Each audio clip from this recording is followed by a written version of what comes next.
నూతన కార్యము చేయడానికి ఇష్టపడే దేవుడు. మనము అడిగినా అడగకపోయినా ఆయన నూతన కార్యం చేసేవాడు. ఎందుకంటే ఆదికాండం 1వ అధ్యాయంలో మనం జ్ఞాపకం చేస్తున్నప్పుడు సృష్టి ప్రారంభములో మొదటి దినమున దేవుడు వెలుగును కలుగజేశాడు. దేవుడు వెలుగు కలుగజేసినప్పుడు ఆ దినాల్లో మనుషులు ఎవరు లేరు.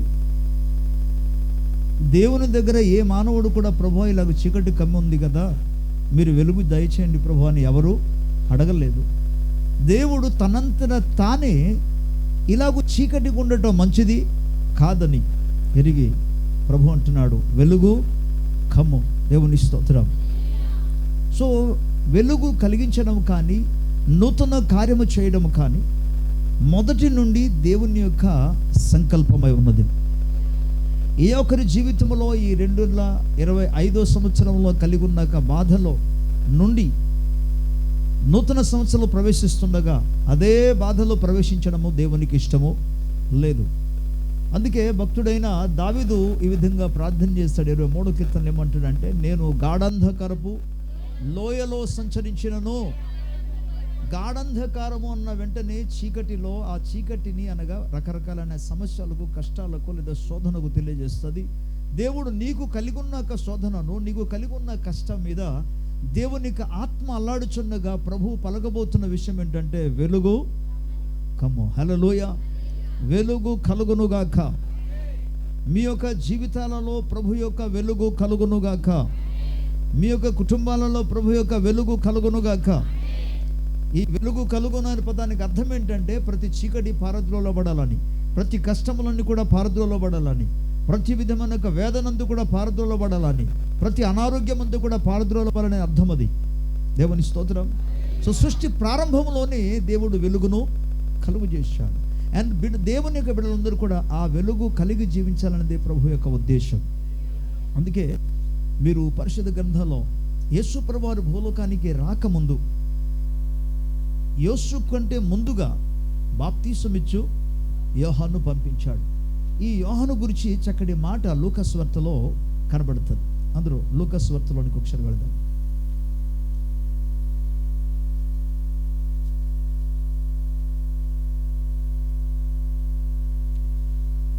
Praise the Lord. Hallelujah. Thank you Jesus. 68వ వచనం నుండి చదువుకుందాం. ఈ మాట ఎవరంటే, భక్తుడైన జకర్యా దేవుని యొక్క పరిశుద్ధాత్మ పూర్ణుడై పలుకుచున్న మాట ఇది. దేవుని స్తోత్రం. ప్రభు అయిన ఇశ్రాయేలు దేవుడు స్తుతింపబడునుగాక. ఆయన తన ప్రజలకు దర్శనమిచ్చి వారికి విమోచనమును కలుగజేసెను. తన సేవకుడైన దావీదు వంశమునందు మన కొరకు రక్షణ శృంగమును, అనగా మన శత్రువుల నుండి, మనల్ని ద్వేషించే వారందరి చేతి నుండి తప్పించి రక్షణ కలుగజేసెను. దేవుని స్తోత్రం చెప్దాం. ఈ వాక్య భాగాలు చూస్తే ఎప్పుడు దైవజనులు జరగబోచున్న వాటిని గురించి ఆయన చేస్తున్నాడు, చేసి ఉన్నాడని మాత్రం ప్రవచిస్తారు. నిజానికి రక్షణ వచ్చింది ఇజ్రాయెల్ ప్రజలకి. అప్పుడు బాప్తీసమిచ్చు యోహాను జన్మించినప్పుడు ఇజ్రాయెల్ ప్రజలకి ఏమీ రక్షణ రాలేదు. కానీ ఆ రక్షణకు ముందుగా ఆయన చేయబోతున్న పరిచర్యను చూచి, ముందుగానే చూచి ఏమి జరగబోతుందో వాటిని బట్టి ఇక్కడ జకర్యా పరిశుద్ధాత్మ ధర పలుకుతున్నమాట. ఇది సాధారణమైన సామాన్యమైన లౌకిక ఆత్మచేత, మనుషుని ఆత్మచేత నడిపించబడుతున్న వారికి ఇది ఏమాత్రం కూడా అర్థమో కాదు. వారు దీన్ని నమ్మలేరు. ఎవరైతే దేవుని ఆత్మ పూర్ణలో ఉంటారో వారు మాత్రం దీన్ని గ్రహించగలరు, దాన్ని తెలుసుకోగలరు. అందుకే ఆయన ఏమంటే, దేవుడు స్తుతింపబడిన కారణం ఆయన తన ప్రజలకు దర్శనము ఇచ్చి ఉన్నాడు. నిజానికి ఇంకా యోహాను పుట్టిన తర్వాత ఇంకా పెద్దడు కాలేదు. ఇజ్రాయెల్ ప్రజలకి వెళ్ళి దేవుని యొక్క వాక్యము ప్రకటించలేదు, వారికి సత్య మార్గంలో ఇంకా నడిపించలేదు, వంకర త్రోవలని కూడా ఇంకా తిన్నగా చేయబడలేదు. కానీ ముందుగానే ఆయన చూస్తున్నాడు. పరిశుద్ధాత్మతో నింపడిన వారు అందుకే విశ్వాసంతో పలుకుతారు, అమ్మా నువ్వు విడుదల పొంది ఉన్నావు, అమ్మా నువ్వు ఆరోగ్యము పొంది ఉన్నావు, అమ్మా నీ బలహీనత నుండి నువ్వు విడుదల. ప్రభుకి స్తోత్రం. హల్లెలూయా. సో ఈ వాక్యాలను గమనించినప్పుడు ప్రభు ఎటువంటి కార్యం చేయబోతున్నాడంటే, తన ప్రజలను దర్శించి వారికి విమోచనము కలుగజేస్తాడు. విమోచనం ఎప్పుడు కలిగింది? యేసుక్రీస్తు ప్రభువారు ఏ దిననైతే కల్వరి శిలువలో ఆయన బలియాగము చేయబడ్డాడు, ఆ దినాన్న విమోచన కార్యం అనేది జరిగింది. కానీ ఆయన జరగబోతున్న వాటి గురించి ఆల్రెడీ ఏమంటే జరిగిపోయినట్టుగా ఇక్కడ మాట్లాడుతున్నాడు ఈయన. స్తోత్రం. అండ్ కింద భాగంలో మనం చూసుకున్నప్పుడు, తన సేవకుడైన దావీదు వంశమునందు మన కొరకు రక్షణ శృంగమును అనగా, ఈ మాట శ్రద్ధగా వినండి, మన శత్రువుల నుండి మనలను దేశించి వారందరి చేతిలో నుండి తప్పించి రక్షణ. ప్రభుకు స్తోత్రం. దేవుని యొక్క ఉద్దేశం ఏంటంటే, మిమ్మల్ని ఏ శత్రువు అయితే ద్వేషిస్తున్నారో, ఏ శత్రువు అయితే మిమ్మల్ని ఇబ్బంది పెడుతున్నారో వారందరి చేతిలో నుండి విమోచించి, స్తోత్రం, ఆ శత్రువుల చేతి నుండి విడిపించి గొప్ప రక్షణ కలుగజేసే దేవుడు ఆయన. దేవునికి మహిమ కలుగునుగాక. సో ఈ నూతన సంవత్సరంలో మొదటి నెలలో మొదటి దినాన్ని కూడా దేవుడు ప్రతి ఒక్కరి పట్ల ఆయన కలిగి ఉన్న ఉద్దేశం ఏంటంటే, మీ శత్రువుల చేతిలో నుండి మిమ్మల్ని విడిపించడము, మీరు అనుభవిస్తున్న ప్రతి బంధకాల నుండి మీకు పరిపూర్ణమైన విడుదల కలుగజేయడం. ప్రభుకు స్తోత్రం. ఆయన యేసు రక్తము ద్వారా అపవాది యొక్క బంధకాన్ని ఆయన తెంచివేసి మీకు విడుదల అనుగ్రహించే దేవుడై ఉన్నాడు. అలాగే యేసు ప్రభు నామము ద్వారా ప్రతి విధమైన యొక్క సమస్యల నుండి ఆయన విడిపించి గొప్ప రక్షణ ఆయన కలిగించగలిగిన దేవుడే ఉన్నాడు. హల్లెలూయా. అండ్ కింద వచనాల్లో మనం చదువుకోగలిగితే రాయబడి ఉంటుంది, దీనిని గూర్చి ఆయన ఆది నుండి తన పరిశుద్ధ ప్రవక్తల నోట పలికించెను.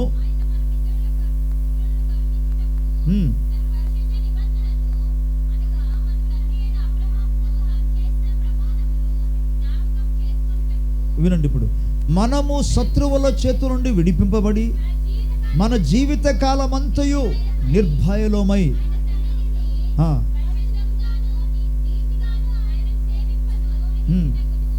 ఈ రక్షణ కలుగజేసెను. స్తోత్రం. ఇక్కడ కొన్ని కారణాలు అంటున్నాడు. మనము శత్రువుల చేతు నుండి విడిపింపబడడం మొదటిది. రెండవదిగా మన జీవిత కాలమంతయు నిర్భయముగా, స్తోత్రం చెప్పాలి.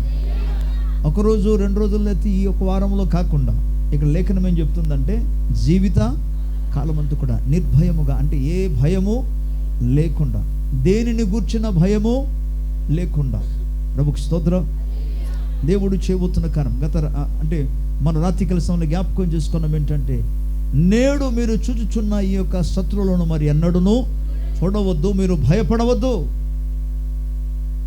యెహోవాయే మీ పక్షముగా యుద్ధము చేసి మీకు గొప్ప రక్షణ కలుగజేసి, మీరు ఊరకనే నిలిచిండి చూడుడి. స్తోత్రం. ఈ స్థలంలో కూడా దేవుని వాక్యం మనకేం చెప్తుందంటే, మనం నిర్భయముగా ఉండున్నట్లుగా. నీ భవిష్యత్తును గురించి నువ్వు చింతపడినా ఏమి చేయలేవు, ఏడ్చినా ఏమి చేయలేవు, కన్నీరు కార్చినా ఏమి చేయలేవు. కానీ దేవుని సముఖంలో నువ్వు బ్రతమాలుకుంటే దేవుడు ప్రతి భయమును ఆయన పారదోలుస్తాడు, ప్రతి భయాన్ని ఆయన తొలగింప చేస్తాడు. ఇక భయము కానీ దిగులు లేకుండా ఉంటాం. దేవునికి స్తోత్రం. అందుకే భక్తుడు ఒక చక్కటి పాట రాశాడు, మనం సాధారణంగా అప్పుడప్పుడు పాడుతున్నాం. నేను యేసు రక్తం సాతానుడు ఎక్కడ యేసు రక్తం మనకు అభయం ఇస్తుంది. యేసు ప్రభువు యొక్క నామం మనకు అభయం ఇస్తుంది. జీవము కలిగిన దేవుని యొక్క వాక్యం మనకు అభయం ఇస్తుంది. దేవుని యొక్క వాగ్దానములు మనకు అభయమునిస్తుంది. స్తోత్రం. హల్లెలూయా. దేవుని యొక్క కృప మనకు అభయాన్ని ఇస్తుంది. దేవుని ప్రజలారా, ఆ అభయాన్ని ఇచ్చి ధైర్యమునిచ్చి నడిపించడానికే దేవుని కుమారుడు ఈ లోకానికి దిగి వచ్చాడు. హల్లెలూయా. ఈ నూతన సంవత్సరంలో ఇది మొదలుకొని దేవుడు అందరి ఎడల ఆయన గొప్ప అద్భుత కార్యం చేయబోతుండగా, ఇక శత్రువు భయము లేకుండా నువ్వు సంతోషముగా తిరుగుతావు. హల్లెలూయా. అంతేకాదు, దేవుడు చేయబోతున్న మరో పని ఏంటంటే, కీర్తన 23 ప్రకారముగా నీ శత్రువుల ఎదుట, గట్టిగా స్తోత్రం చెప్పాలి. హల్లెలూయా. శత్రువుల ఎదుట, ఏ శత్రువు అయితే నీవు నాశనం అయిపోవాలని ఎదురు చూస్తున్నాడు, ఆయన ఎదుటే నీ కోసము దేవుడు భోజనం సిద్ధపరుస్తాడు. నీవు బాధపడుతుంటే సంతోషించడానికి ఏ శత్రువు అయితే ఆనందిస్తున్నాడో, ఎదురు చూస్తున్నాడో, ఆయన ఎదుటే ఆయన భోజనము వల్ల, దేవుని స్తోత్రం, ఎవరి కోసం భోజనం బల్ల? అందరూ చెప్పాలి, గట్టిగా చెప్పాలి. అందరూ నా కోసం చేస్తాడు ఆయన. మన కోసం ఆయన భోజనం వల్ల సిద్ధపరుస్తాడు. ఆ వాక్యాన్ని ధ్యానం చేసినప్పుడు గొప్ప ఆనందం అనిపించేది నాకు.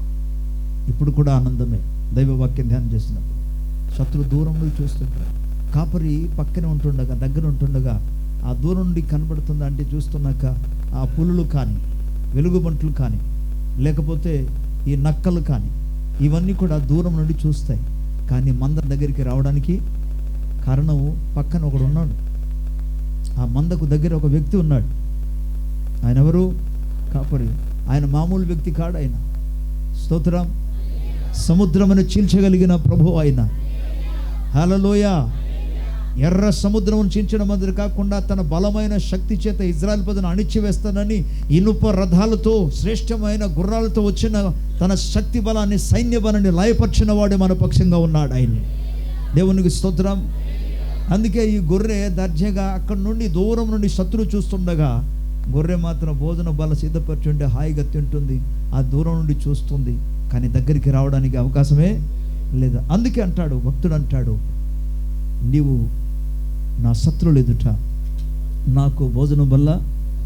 శత్రువు యొక్క భయము నుండి విడుదల చేస్తున్నాడు, నిర్భయముగా ఉండున్నట్టుగా ప్రభు చేస్తున్నాడు. అలాగే శత్రువులు ఎదుట ఆయన భోజనం వల్ల. ప్రభుకి స్తోత్రం చెప్దాం గట్టిగా. హల్లెలూయా. ఇంతవరకు నేను తరుముతూ వచ్చిన శత్రువు ఎదుట దేవుడు నీకోసం గొప్ప అద్భుత కార్యం చేస్తుండగా నువ్వు వాటిని అనుభవిస్తూ ప్రభువును స్తుతించే దినము రాబోతుంది. వాటిని అనుభవిస్తూ నువ్వు ప్రభువును ఘనపరిచే దినము సమీపించినది, అది వచ్చే ఉన్నది. నమ్మిన వారు స్తోత్రం చెప్పాలి. అండ్ మూడో విషయం జ్ఞాపకం చేస్తున్నా, 110వ కీర్తనలో మనం చూస్తే నా ప్రభువుతో సెలవిచ్చినది ఏమనగా, నీవు నా శత్రువులను నా పాదపీఠము చేయ వరకు నా కుడి పార్శ్వమందు. ప్రభుకి స్తోత్రం చెప్దాం. దేవుడు చేయబోతున్న మరో కార్యం ఏంటంటే, ప్రతి భయము నుండి ఆయన విడుదల చేసి, నిర్భయముగా బ్రతుకున్నట్లుగా చేసి, శత్రువుల గుర్చిన భయము లేకుండా శత్రువుల ఎదుట భోజనము సిద్ధపరిచి. ప్రభుకి స్తోత్రం. అండ్ చివరికి ఆయన చేయబోతున్న పని ఏంటంటే, నీ శత్రువులందరినీ కూడా నీ పాద పీఠముగా ఆయన చేయబోతున్నాడు.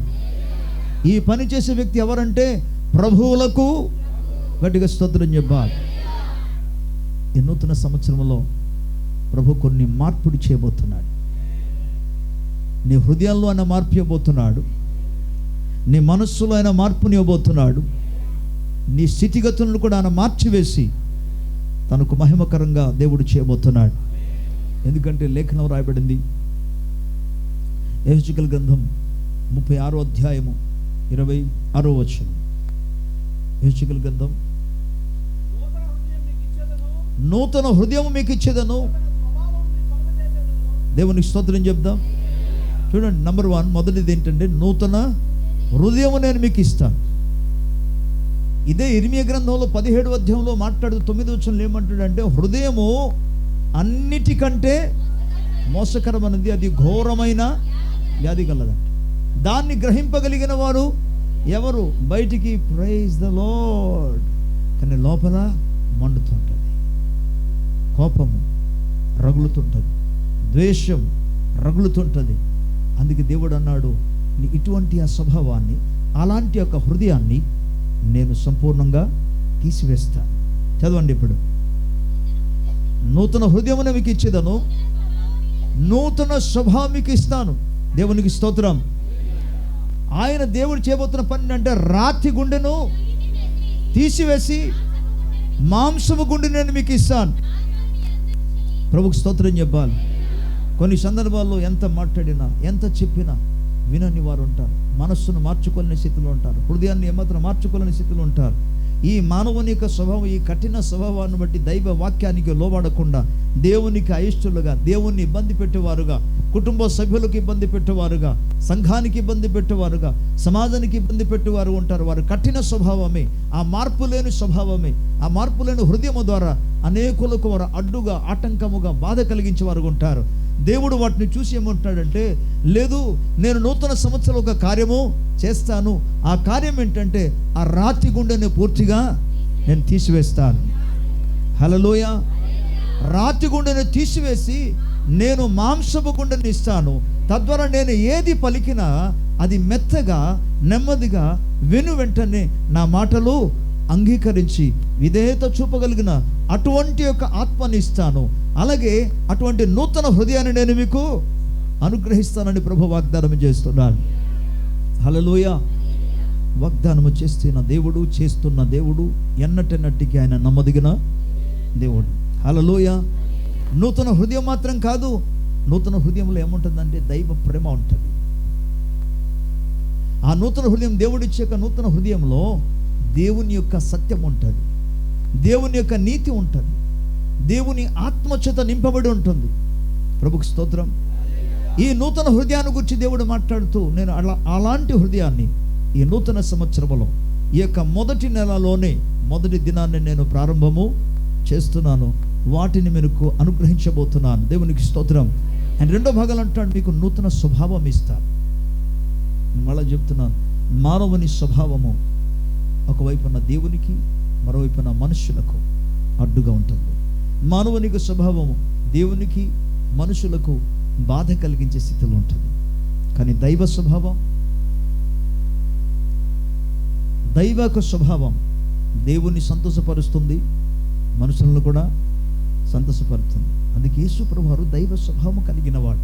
ఆయన గురించి లేఖనం ఏం చెప్తుందంటే, ఆయన మనుషుల దయందును దేవుని వర్ధిల్లుచుండెను.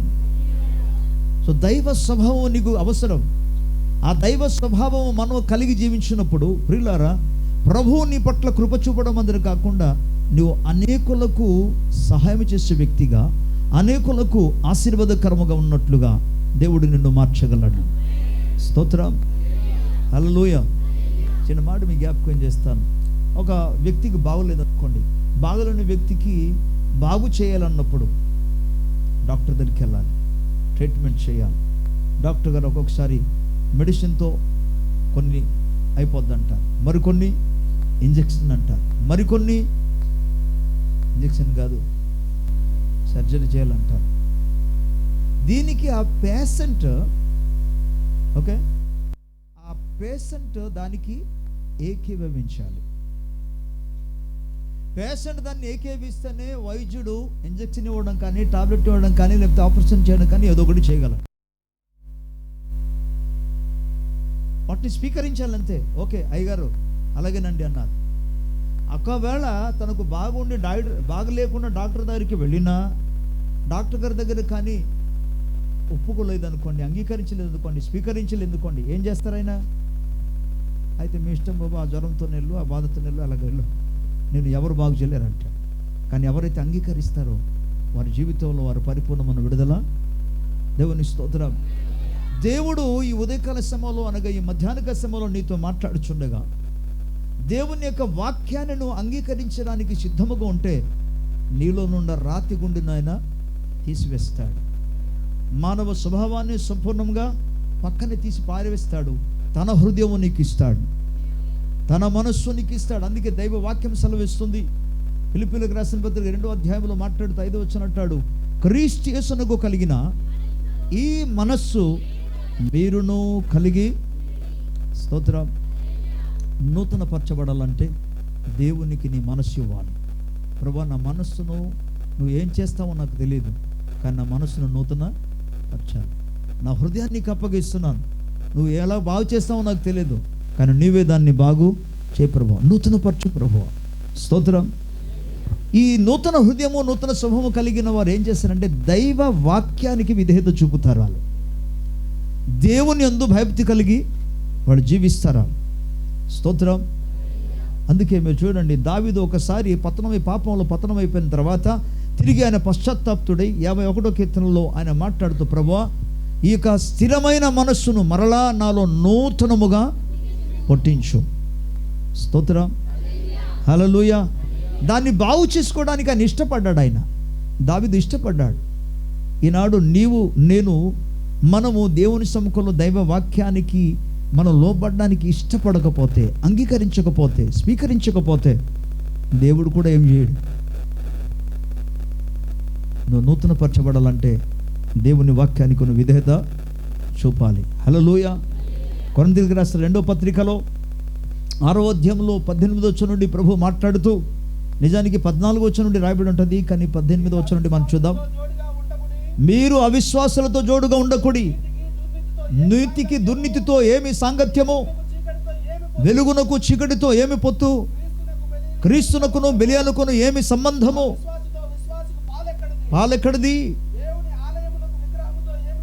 ఏమి పొందిక, మనము జీవము కలిగిన దేవుని ఆలయమే ఉన్నాము గనుక అందుకు దేవుడు ఈలాగున సెలవిచ్చుచున్నాడు, నేను వారితో నివసింతును, వారి మధ్య నేను సంచారము చేతును, నేను వారికి దేవుడును ఉందును, వారు నా ప్రజలే ఉందరు. కావున ఓకే, జస్ట్ కావున నేను మీకు దేవుడుగా ఉంటాను, నేను మీకు తండ్రిగా ఉంటాను, నేను మీకు సహాయం చేస్తాను, నేను మీకు అన్యాయం ఉంటాను, కానీ నువ్వు వారి మధ్య నుండి బయలువెడాలి. అంటే ఎక్కడి నుండి? దుర్నీతి నుండి బయలువెడాలి, చీకటి నుండి బయలువెడాలి, అవిశ్వాసము నుండి బయలువెడాలి. దేవుని స్తోత్రం. నువ్వు ప్రత్యేకముగా ఉండిన ఎడల, వారి మధ్య నుండి బయలువెడాలి. నువ్వు ప్రత్యేకముగా ఉండిన ఎడల అప్పుడు నేను మీకు తోడై ఉంటాను. స్తోత్రం. దేవుడు తోడుగా ఉండడానికి ఎప్పుడూ సిద్ధంగా ఉన్నాడు. మనమే అంగీకరించి స్వీకరించాలి. నీవు అంగీకరిస్తున్న దేవుడు నీ పట్ల అద్భుత కార్యం చేయగలడు, నూతన కార్యం చేయగలడు. ప్రభువు చెప్పిన మాటకు లోబడితే ఈ నూతన సంవత్సరంలో నూతనమైన కార్యాలను చూస్తాం. స్తోత్రం. హల్లెలూయా. నా వెనుక మాట చెప్పండి, ప్రభువా ప్రతి ఉదయమున నీ వాత్సల్యము, నీ కనికరం, నీ కృప నా ఎడల నూతనముగా పుట్టించుము. హల్లెలూయా. మేము శ్రమ పొందిన దినముల కొలది, కీడును అనుభవించిన ఎండ్ల కొలది మమ్మను సంతోషపరచుము. ఆమేన్. మా చేతి పనులను మాకు స్థిరపరచుము, మా చేతి పనులను మాకు స్థిరపరచుము. మా దేవుడని యెహోవా ప్రసన్నత నా మీద ఉండునుగాక, నా బిడ్డల మీద ఉండునుగాక, నా కుటుంబం మీద ఉండునుగాక, మా సంఘం మీద ఉండునుగాక, యేసు నామములో. ఆమేన్. హల్లెలూయా. దేవుడు ప్రతి దినము తన వాత్సల్యతను నూతనపరిచే దేవుడే ఉన్నాడు. ఒకరోజు కాదు, 2 రోజులు కాదు, ఎవ్రీడే. అందుకే 65వ కీర్తనలో మాట్లాడుతూ సంవత్సరము ఆది నుండి అంతం వరకు కూడా ఆయన సంవత్సరానికే దయా కిరీటమును. కాబట్టి పిల్లరే మనం ఏం జరుగుతుందో తెలుసా? ఈ సంవత్సరం కూడా దేవుడు దయా కిరీటాన్ని ఇచ్చాడు. 2026ని దేవుడు దయా కిరీటముతో ఆయన ధరింప చేస్తున్నాడు. ఎప్పటి నుండి? జనవరి 1 నుండి మరలా డిసెంబర్ 31 వరకు కూడా దేవుడు తన దయాను కిరీటముగా ఆయన ధరింపజేశాడు. స్తోత్రం. ఆ పదానికి అర్థం ఏంటంటే ఎవ్రీ మార్నింగ్ మనం లేచినప్పుడు దేవుని దయలో లేస్తున్నాం. ప్రతి దినము మనము పనికి వెళ్తున్నప్పుడు మన దేవుని దయలోనే వెళుతున్నాం. దేవుని యొక్క దయ మన మీద ఆవరించే ఉన్నది. ఆ దయను ఎవరు తీసివేయలేరు. మనము మరలా తిరిగి ఇంటికి వచ్చినప్పుడు దేవుని దయ మన మీద కిరీటముగానే ఉన్నది. దేవునికి స్తోత్రం. ఆయన వాత్సల్యత ఎప్పటికీ నిరంతరము నిలిచినది. అది నీ మీద నిలిచి ఉంచడానికి ప్రభు ఇష్టపడ్డాడంటే మనం ఎంత కృతజ్ఞత కలిగి ప్రభువును మన ఆరాధన చేయాలా సార్? స్తోత్రం. అందుకే ఒకసారి దేవుని చేత మేలు పొందిన తర్వాత భక్తుడైన దావీదు అంటాడు, ప్రభువా ఈ దీనుడైన నా పట్ల నువ్వు చూపిన ఈ గొప్ప కార్యానికి, అసలు ఈ మేలు పొందడానికి నేను ఏ పాటి వాడను ప్రభు. నేను యోగ్యుడను కాను ప్రభు, నేను అర్హుడను కాను ప్రభు, అయినా నా పట్ల నీ కృప. ఈ దేవుని బిడ్డలారా, మీకు విషయం తెలుసా? ఎంతోమంది 2025లోనే గతించిపోయారు. గొప్ప వాళ్ళు గతించిపోయారు. మనకంటే భక్తిపరులు గతించిపోయారు. మనకంటే నీతిమంతులు గతించిపోయారు, మనకంటే పరిశుద్ధులు గతించిపోయారు, మనకంటే భారము కలిగిన వారందరూ కూడా గతించిపోయారు. ఏముందని మనం బ్రతికున్నాం? ఏముందని దేవుడు మనల్ని కాపాడాడు? నథింగ్. పౌలు అంటాడు, నాందు, నా శరీరం అందు మంచి అంటూ అసలు ఏమీ లేదు. అయినా దేవుడు కృప చూపాడు. స్తోత్రం, హల్లెలూయా. 124 కీర్తన రాయబడిన ప్రకారముగా గత కాలంలో అనేకమైన అపాయం వచ్చినప్పుడు, అనేకమైన కష్టాలు వచ్చినప్పుడు, అనేకమైన శోధనలు వచ్చినప్పుడు, అనేకమైన బాధలు వచ్చినప్పుడు, అనేక శ్రమలు వచ్చినప్పుడు దేవుడు మనకు తోడై ఉండని ఎడల ఏమైపోయినా వారు ప్రాణముతోనే. ప్రియులారా, దేవుడు మనకు తోడే ఉన్నాడు గనుక 2025 సంవత్సరం మనం క్రాస్ చేసి దాటి మనం 2026 సంవత్సరంలో ప్రవేశించగలిగాం. ఇది కేవలము కేవలము కేవలము దేవుని, చెప్పాలి గట్టిగా. అందుకే పౌలు తిమోతికి రాస్తుంటాడు, కనుక నా కుమారుడా, క్రీస్తు యేసునందున్న కృపచేత ఇప్పుడు నువ్వు బలవంతుడవు కమ్ము. దేవుని స్తోత్రం, హల్లెలూయా. దేవుని కృపచేత మనము ముందుకు కొనసాగాలి. ఈ నూతన సంవత్సరంలో మనలను మన ప్రభు కొరకు ప్రతిష్ఠించుకుంట ద్వారా దేవుడు ఇంకనూ గొప్ప కార్యమైన చేస్తాడు. దేవుని లేఖన భాగంలో నిర్గమకాండము 40 అధ్యాయంలో మనం గమనిస్తే మొదటి వచనంలో ఒక చక్కటి మాట రాయబడి ఉంటుంది. ఎస్, మొదటి నెలలో, అందరూ చెప్పండి. Thank you. మొదటి నెల, అది ఇజ్రాయెల్ ప్రజలకి, మరి మనకు అనుకుందాం ఇప్పుడు. మొదటి నెల అంటే జనవరి, మొదటి దినం అంటే 1వ తారీఖు, ఈరోజు 2వ తారీఖు, ఒకటేనా? ఓకే. సో మొదటి నెల మొదటి దినము అనగా 1వ తారీఖున ప్రభువు చెప్తున్న మాట ఏంటంటే, సంవత్సరం గతించింది, మీరు చేయవలసింది కూడా చేశారు, ఇప్పుడు వాటన్నిటి కూడా పక్కన పెట్టండి. ఇప్పుడు నా కోసం ఒక ప్రత్యక్షపు గుడారం అనగా ఒక మందిరాన్ని నిలువబెట్టండి అన్నాడు. స్తోత్రం. దేవుని బిడ్డలుగా మనం అందరూ కూడా దేవుని కొరకు మందిరాన్ని స్థాపిస్తే, మందిరాన్ని నిలబెడితే, దేవుని మందిరం అనగా ఒకటి భౌతికమైన మందిరం, రెండోది శరీరం అనే మందిరం, అలాగే మూడోదిగా హృదయం అనే మందిరం. వీటిని మనం ప్రభు కొరకు ప్రతిష్ఠించాలి. ప్రతిష్ఠిస్తే ఏం జరుగుతుందో మీకు చెప్తా, కానీ మొదట మనం ప్రతిష్ఠ చేయాలి. ప్రతిష్ఠ అనే పదంలో మరో అర్థం ఏంటంటే సాంక్టిఫికేషన్ అని రాబడి ఉంటుంది. పరిశుద్ధపరచడం, దేవుని మందిరాన్ని పరిశుద్ధపరచడం. నీ హృదయం అనే దేవుని మందిరాన్ని పరిశుద్ధపరిచి ప్రతిష్ఠించుకోవాలి. అందుకే రోమిలకు రాసిన పత్రిక 12వ అధ్యాయంలో మొదటి 2 వచనాలు అంటాడు, కాబట్టి సహోదరులారా, పరిశుద్ధమును దేవునికి అనుకూలమునైన సజీవ యాగముగా మీ శరీరములను దేవునికి సమర్పించుకొనుడని దేవుని వాత్సల్యమును బట్టి మిమ్మును బ్రతిమాలు కొనుచున్నాను. ఇట్టి సేవ మీకు స్తోత్రం. మొదటి నెల మొదటి దినమున ఇజ్రాయెల్ ప్రజలకు దేవుడిచ్చిన ఆజ్ఞ ఏంటంటే, దేవుని యొక్క ప్రత్యక్షపు గుడారమును, మందిరాన్ని నిలబెట్టండి అని. ఈ మొదటి నెల జనవరి 2026 సంవత్సరం జరువు మొదటి నెల మొదటి దినాన ప్రభు చెప్పింది ఏంటంటే, నీ హృదయం అనే మందిరం, నీ శరీరం అనే మందిరాన్ని నీవు ప్రతిష్ఠించుకోవడానగా పరిశుద్ధ పరుచుకొని నిలబెట్టాలి. ఇది దేవుని ఆజ్ఞ. ఇది అందుకే దేవునికి మళ్ళీ మనం ప్రతి ఒక్కరు కూడా ప్రతిష్ఠించుకోవాలి, సమర్పణ చేసుకోవాలి. లార్డ్, నీ చిత్తానికి అనుకూలంగా నా జీవితాన్ని మలచు, నీ చిత్తానికి అనుకూలంగా నా ప్రవర్తన మార్చు, నీ చిత్తమునకు అనుకూలంగా నా యొక్క మాటలు మార్చు, నీ చిత్తమునకు అనుకూలంగా నా నడవడిని మార్చు. ప్రభుకి స్తోత్రం చెప్దాం. ప్రభు సముఖంలో వాళ్ళు ఎవరైతే ప్రతిష్ఠ చేసుకుంటారో, శ్రద్ధగా వినండి. సొలొమోను కాలంలో ఒక పని జరిగింది. ఏం జరిగింది? సొలొమోను దేవుని కొరకు మందిరాన్ని నిర్మాణం చేసిన తర్వాత ప్రతిష్ఠించిన ఆ దినమందు లేఖనం రాయబడింది, దేవుని యొక్క షకినా మేఘం వచ్చి ఆ మందిరాన్ని పూర్తిగా నింపివేసింది. స్తోత్రం. నీవు ఈ సంవత్సరం యొక్క మొదటి నెల మొదటి దినాన నిన్ను నువ్వు ప్రభు దగ్గర సమర్పణ చేసుకొని ప్రతిష్ఠించగలిగితే, ప్రభువా నీకు ఇష్టడుగా నీకు ఇష్టరాలుగా నేను జీవిస్తానయ్యా, నా హృదయాన్ని నీ స్వాధీనం చేసుకోమని నువ్వు మొరపెట్టగలిగితే ప్రభు తన మహిమతో నీ హృదయాన్ని నింపుతాడు ఆయన. స్తోత్రం.